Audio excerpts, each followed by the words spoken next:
Jesus Christ. You know what?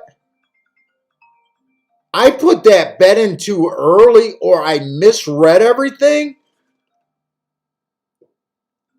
The 2-3 was only paying $14. The 2-5 was only paying $6. I think I threw that bet in too early. The 2-9 was only paying $18. Those were not the prices when I looked at them earlier. Oh, yeah, you know what? I didn't miss that. Let me throw up Parsons' video.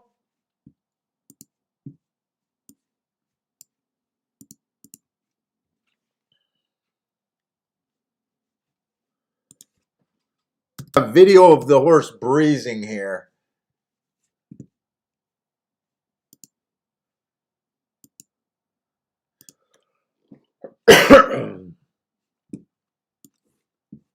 Whoop. Wrong thing.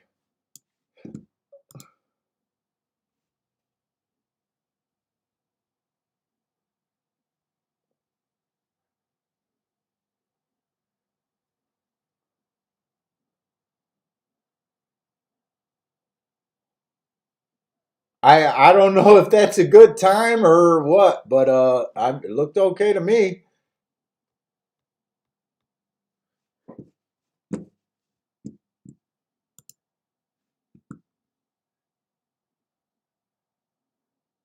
Did any? I wonder if anyone could have bet the try there.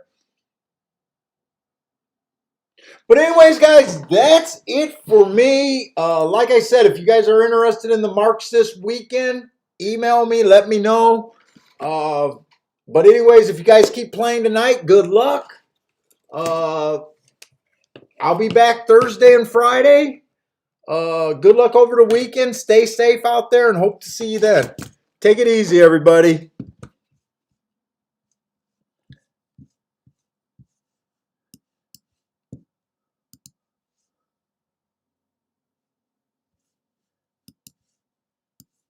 Yeah, that 3 ran good. It would have been nice to hit that exacta, but that wasn't even worth